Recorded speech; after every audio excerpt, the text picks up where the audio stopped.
बोले शंकरुदेव की जय।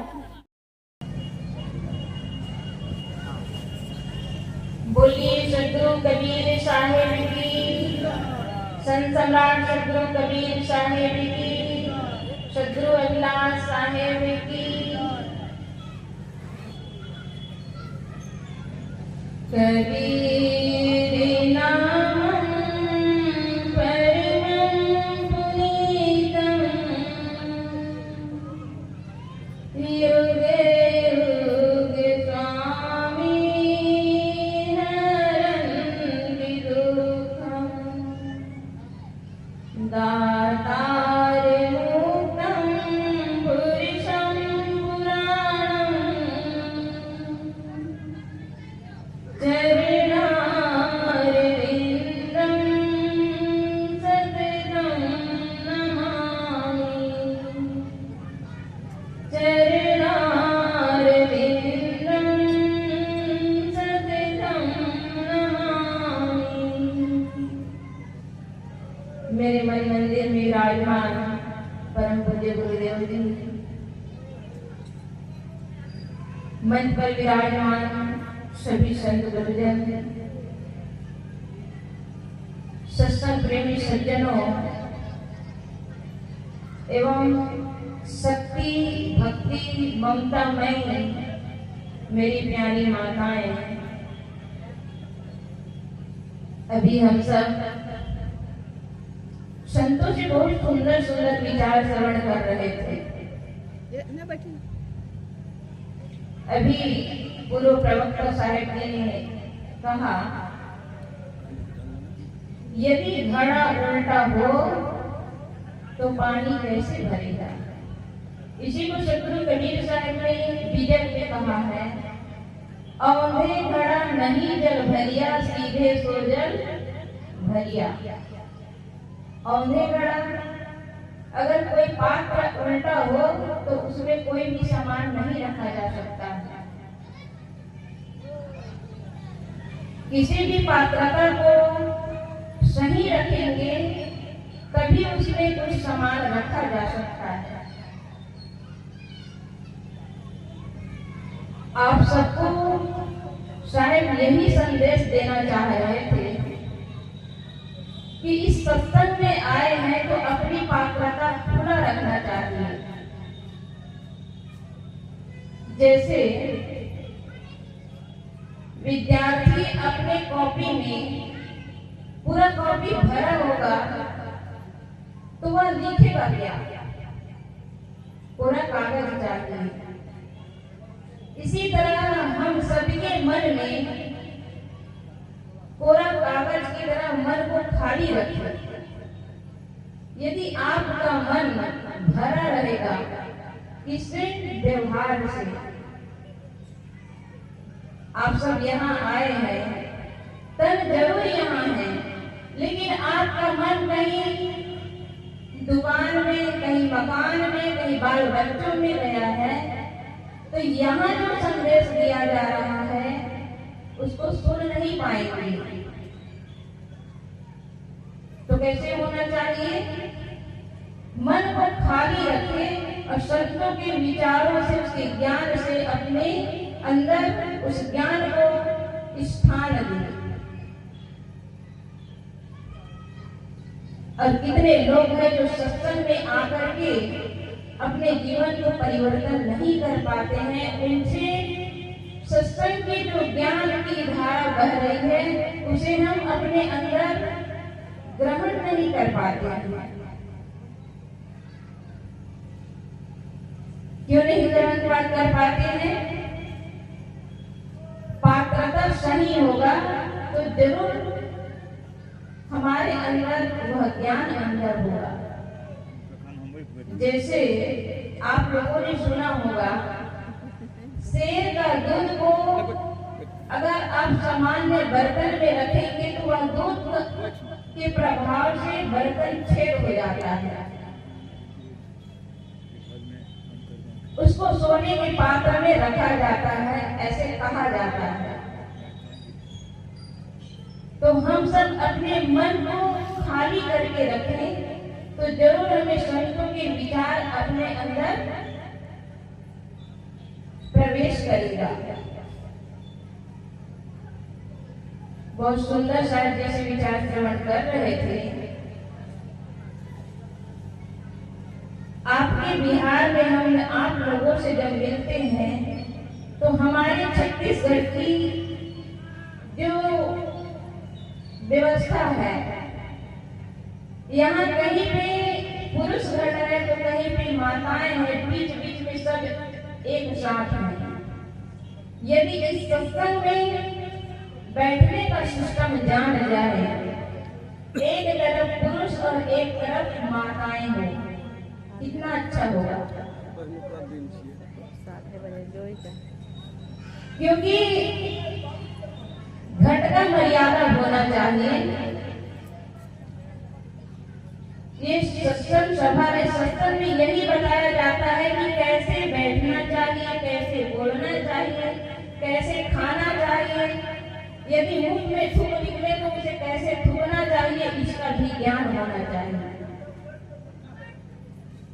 जहां तहां थूक देना नहीं चाहिए, जैसे तैसे बोलना नहीं चाहिए। तो एक व्यवस्थापक लोगों को ये व्यवस्था देना चाहिए कि एक तरफ पुरुष और एक तरफ माताएं हो, तो कितना अच्छा होगा। हम सुबह सुबह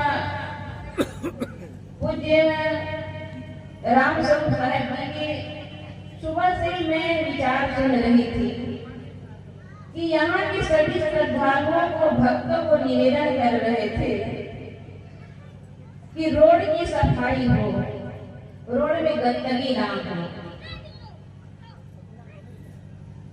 क्योंकि उसी रास्ते से संत आने वाले थे। लेकिन ये सफाई नित्य हमें अपने जीवन में उतारना चाहिए। सफाई तो हो जाती है, लेकिन शुद्धता भी होनी चाहिए। शुद्धता और सफाई के अंतर को समझे। सफाई कहते हैं हमारी माताएं जो सुबह उठ करके झाड़ू लगा लेती है, घर आंगन में झाड़ू लगाती है, तो वह क्या हो जाता है, साफ हो जाता है। लेकिन उसी घर आंगन को शुद्ध जल से यदि पोछा कर दे तो वह क्या हो गया, शुद्ध हो गया। जैसे जूठा बर्तन को आप पानी से धो देंगे तो धोने से क्या हो गया, साफ हो गया। जूठे बर्तन को धो देने से केवल बर्तन साफ हुआ, लेकिन उसी बर्तन को आप सरफ से, साबुन से मान देते हैं और शुद्ध जल से अगर उस बर्तन को धोते हैं तो वह क्या हो गया, शुद्ध हो गया। तो साफ हुआ केवल पानी से धोने से, लेकिन सरफ से अगर धोते हैं और वो भी शुद्ध जल से धोते हैं तो वह बर्तन साफ हो जाता है। आप लोग दूध किसी के यहाँ लाते हैं तो क्या कहते हैं, हमको शुद्ध दूध चाहिए। इसका मतलब दूध भी अशुद्ध होता है। दूध अशुद्ध नहीं होता है, बल्कि दूध में पानी मिला दिया जाता है तो इसको शुद्ध दूध नहीं कहा जाता है। कहेंगे दूध शुद्ध दूध, दूध में अगर पानी मिल गया तो उसे शुद्ध दूध नहीं कहा जाता है। तो हम शुद्धता और सफाई के अंदर उसके अंतर को समझे, उनके भेद को समझे। हम मकान को सुंदर सजा लेते हैं, दुकान को सजा लेते हैं, कपड़ों से अपने शरीर को सजा लेते हैं, गहनों से सजा लेते हैं, लेकिन किचन में जाओ तो गंदगी भरा रहता है, बाथरूम में जाओ तो पूरा काई से भरा रहता है। ऐसा क्यों होता है? माताएं भोजन बनाती है, प्रातः उठ करके भोजन बनाए। और सभी माताओं से एक निवेदन है कि सभी माताएं अपने घर में बिना यूज किए कपड़ा रख ले, तो तौलिया रख ले छोटा छोटा, लेकिन ऐसा नहीं देखा जाता। जो कपड़ा हमारे तन को ढकने का काम नहीं आता है, उस कपड़े को हम कहाँ ले जाते हैं? भंडार गृह में। और एक पत्थर के किसी भगवान को जब पूजा करने जाते हैं तो उसके लिए नया बर्तन, उससे खीर बनाएंगे और नए कपड़े से ढक करके, नया नया कपड़ा पहन करके और सुंदर स्नान करके, फल फूल लेकर के उस पत्थर के देवी देवता के पास भोग लगाने जाते हैं, पूजा करने जाते हैं। लेकिन ये जो आपके सामने जो दिख रहे हैं, ये साक्षात देवी और देवता है। इन देवी और देवता को किस तरह से खिलाते हैं? बिना स्नान किए। और जो कपड़ा तन ढकने का काम ना आए, जो फट जाता है, मैला कुचैला हो जाता है, उसी कपड़े को आप कहाँ ले जाते हैं? भंडार गृह में। साक्षात जो देवी और देवता के रूप में ये साक्षात है, इनके लिए आप फटे कपड़ा से, गंदे कपड़ा से भोजन कराते हैं।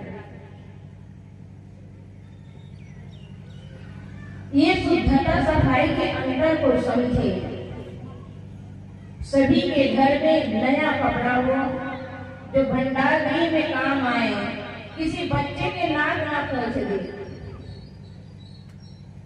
बच्चे के नाक से जब गंदगी निकलने लगता है तो माताएं, कितने माताओं को देखा जाता है, हाथ से पकड़ के कोई पैर में लगा देते हैं, कोई दीवार पे लगा देते हैं, कोई पर्दा लगा कपड़ा में लगा देते हैं, कोई अपने साड़ी के पल्लू से ही पोंछ लेते हैं। ये कितनी गंदगी है।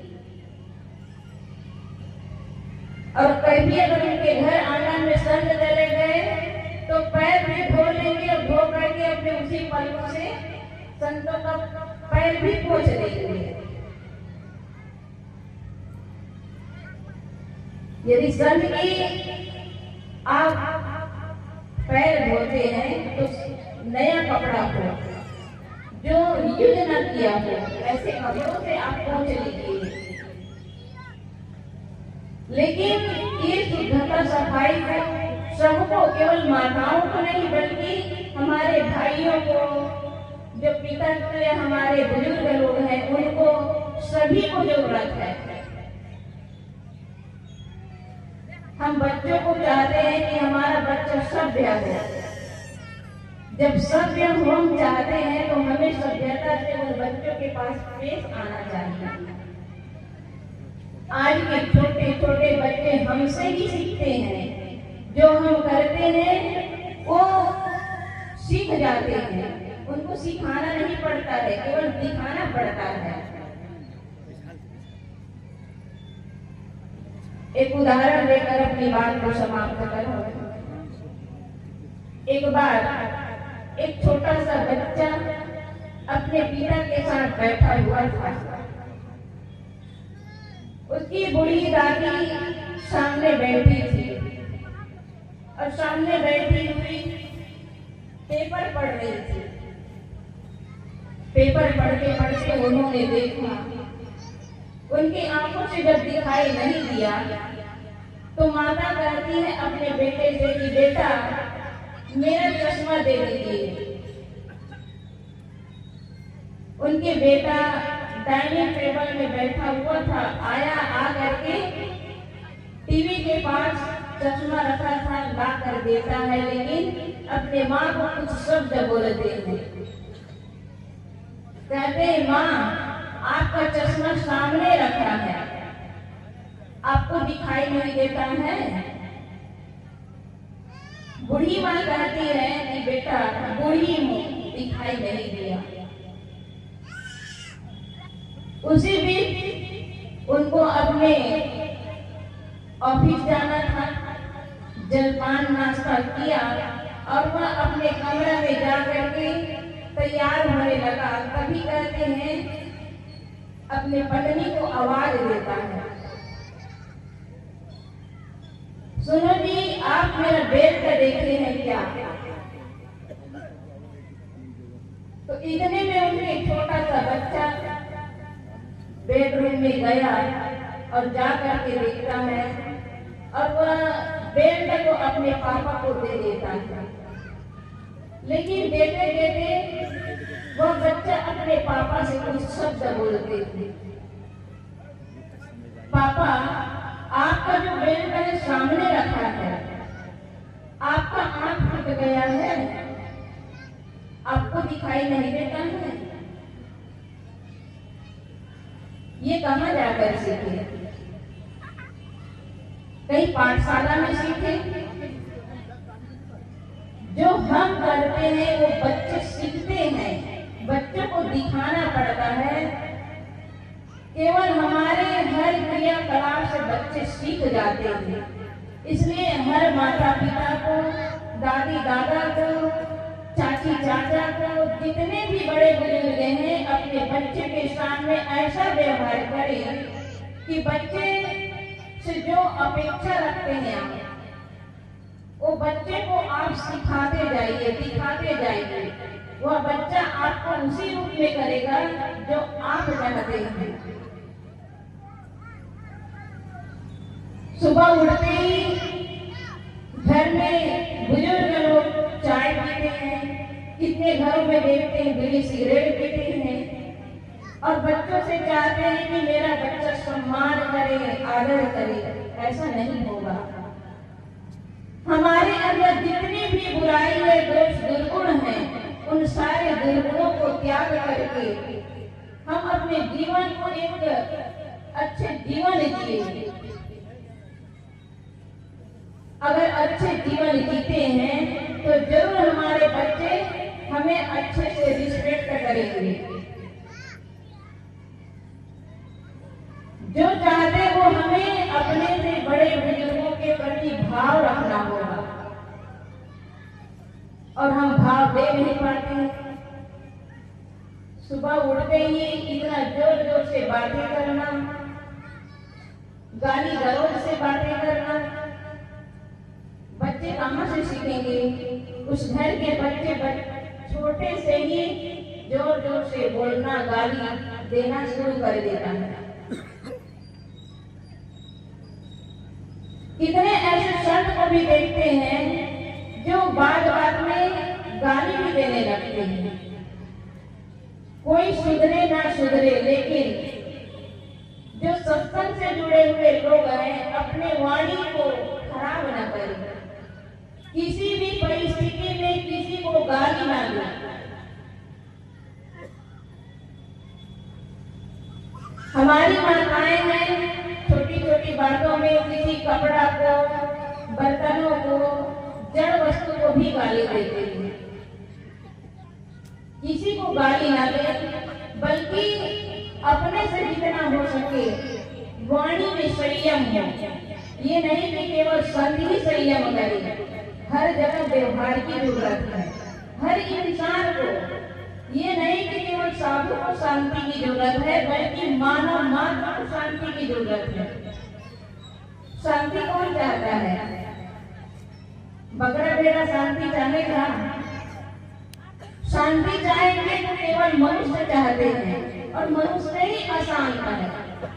अशांति का कारण हमारे मन गढ़ वाणी से ही हम अशांत हो जाते हैं। मानव मात्र को जब शांति चाहिए तो वैसा हमारा मन हो, हमारा वाणी हो, हमारा कर्म हो, हमारा व्यवहार हो। हम अपने साथ रहने वाले के साथ ऐसा व्यवहार करें जो हमारे द्वारा किसी को कष्ट ना हो, पीड़ा ना हो। लेकिन हम बात में हम दूसरे को दुखाने वाली बात करते हैं तो हमें भी दुख होगा। आज तक ऐसा कोई भी मनुष्य नहीं हुआ है जो दूसरे को दुखी करके, परेशान करके बड़े खुशी और शांति से जीवन जी सके।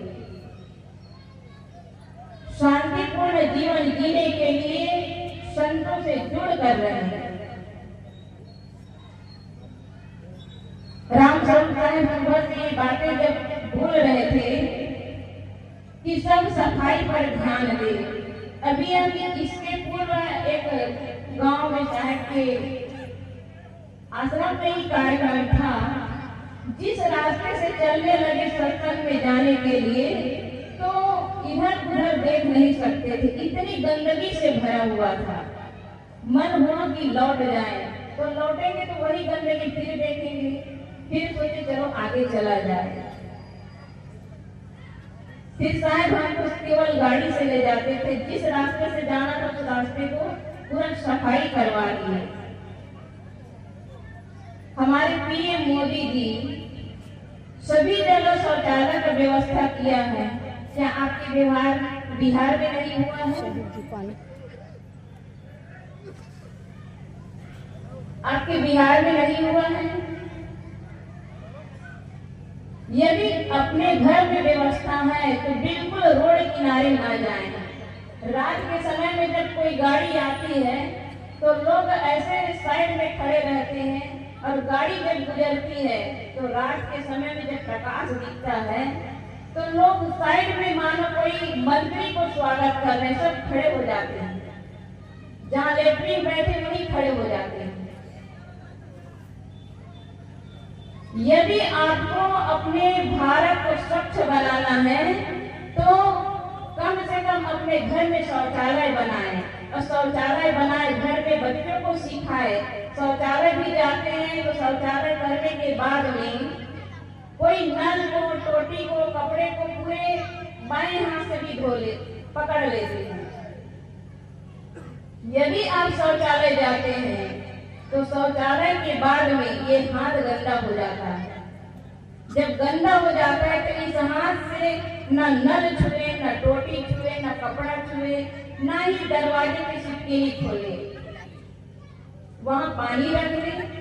जो शौचालय करते हैं उस पानी के अलावा और भी पानी रखे, और एक हाथ में दायां हाथ में सरफ ले लें और बायां हाथ में थोड़ा सरफ डालें और दाएं हाथ में फिर पानी दे करके धोए। ऐसा 3 बार धो ले। 2 बार एक हाथ से धो ले, उसके बाद दोनों हाथ से धो ले। लेकिन ऐसा कोई करते नहीं है, कोई करते भी हैं, क्योंकि जितना हम अपने तन को साफ करेंगे उतना हमारा मन भी साफ होगा। आप जब करेंगे तो आपके बच्चे भी सीख जाएंगे। अब बच्चे को जब स्कूल भेजते हैं तो हमारी माताएं एक रुमाल रख ले, रुमाल को 4 ऐसे घेरा करके यहाँ लगा देती। बच्चों को सर्दी लगे तो अंदर का कपड़ा से पोंछ ले। जब मैं अपने छत्तीसगढ़ में मेरे जन्मभूमि में गई तो सर्दी के मौसम था। मेरे जन्मभूमि में मेरे घर के बच्चे सबके यहाँ पे रुमाल देखी तो मैं कि ये क्या डिजाइन है, क्योंकि सभी लोग लगाए थे ये डिजाइन है। तो उन लोगों ने कहा कि नहीं बुआ जी ये डिजाइन नहीं है। मैं क्यों ऐसे लगाए सब लोग? तो कहे सर्दी लगी है, जब छींक आती है, नाक से कीचड़ बहने लगता है, तो मम्मी बोली कि इसमें अंदर से साफ कर दो, लेकिन ऊपर में कपड़ा में ये गंदगी नहीं लगाना। जो रुमाल है रुमाल के अंदर में करना। और सचमुच में इतना सुंदर लग रहे थे। लेकिन वही पड़ोसी के बच्चे जिसके नाक बह रहे हैं, कोई नाक को पोंछने वाले भी नहीं है। घर के इतने सारे बच्चे लेकिन कभी किसी को गाली भी देना नहीं जानते। और मेरे जन्मभूमि में छोटे छोटे बच्चे मेरे से संकल्प लेकर के चाय पीना छोड़ दिए। जो 6 साल के बच्चे के लिए मुझे भरोसा नहीं होता था कि ये बच्चा छोड़ पाएगा, क्योंकि अपने से बड़े बच्चे को, अपने भाई बहनों को देख लिया तो 6 साल के बच्चा भी छोड़ दिया कि बुआ जी हम भी चाय नहीं पिएंगे। मैं कि तुम पर भरोसा नहीं है। क्योंकि तू छोटा है, लालच लगेगा घर में चाय बनेगी तो तू पी लेगा, इसलिए तुमको छुट्टी कर दिया जाता है। लेकिन वो छोटा सा 6 साल का बच्चा आज 31 साल का हो गया है, जब से छोड़ा तो कभी एक घुट चाय नहीं पिया। ये संस्कार कहाँ से मिलता है? अपने घर के बड़े बुजुर्गों से मिलता है। इसलिए सभी माताएं घर के बच्चे को जिस रूप में आप चाहते हैं उस रूप में आपको अपने से बड़ों को साथ व्यवहार करना चाहिए, अपने से बड़े को सम्मान देना चाहिए। जो आप शुद्धता सफाई पर ध्यान रखेंगे तो वो बच्चे भी आपके साथ साथ करना सीख जाएगा। टीचर आपके घर में सिखाने नहीं आएंगे। मेरा समय पूरा होने जा रहा है, इसलिए मैं अपनी वाणी को यहीं पर विराम देती हूँ। बोलिए सदगुरु कबीर साहिब की, साहेब बंदगी। प्रेम से बोलिए सदगुरु देव की जय, सदगुरु देव की जय। अभी अभी साहिबा जी से हम लोग मन पर चर्चा करते हैं। मन क्या क्या हम लोग को कैसे नचाता है।